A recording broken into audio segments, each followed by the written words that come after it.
ఎప్పుడైనా సరే ఆలోచన చేసింది చంద్రబాబు నాయుడు ప్రభుత్వం. ఆయన దురదృష్టం ఏంటంటే చివరిలో వారు ఒక జీవో ఇచ్చిన తర్వాత ప్రభుత్వం మాత్రం మూలంగా ఇదయింది. తప్పకుండా ముఖ్యమంత్రి గారు కూడా చెప్పారు, ఇది ఐఎన్పిఆర్ రివ్యూలో, అదేవిధంగా హౌసింగ్ రివ్యూలో కూడా మన విలేకరులకి ఈసారి న్యాయం చేయాలి, వాళ్ళకి ఇంటి వసతి ఏర్పాటు చేయాలని చెప్పేసి ఆయన కూడా చాలా పట్టుదల తప్పకుండా చేస్తామని చెప్పేసి సార్. కూటమి అంటేనే 3 పార్టీలు కదా సార్. తెలుగుదేశం పార్టీకి సంబంధం లేకుండా జనసేనలో వైసీపీ సంబంధించిన తీసుకోవాలని వస్తున్నారని చెప్పి అది జరిగే పని సార్. ఇప్పుడు వైసీపీ నాయకత్వం కార్యకర్తల విశ్వాసాన్ని కూడా కోల్పోయింది. అంటే చంద్రబాబు గారి మీద రాళ్ళదాడి జరిగిన వాళ్ళు కూడా దాంట్లో ఉన్నారు.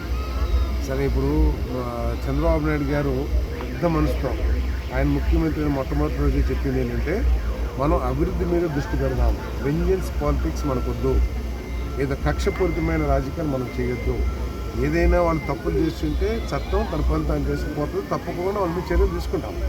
కానీ మనం ఏదో టార్గెట్ చేసి వాళ్ళని ఇది చేయాలి అనే లక్ష్యంతో లేదు. చిన్న చిన్న తప్పులు కూడా క్షమించేంత ఉదార స్వభావం, గొప్ప మనసున్న వ్యక్తి. సో దాని గురించి ఏం ఆలోచిస్తున్నారు. కూటమిలో ఏ పార్టీలో జరిగినా కూడా కూటమి బలోపేతం.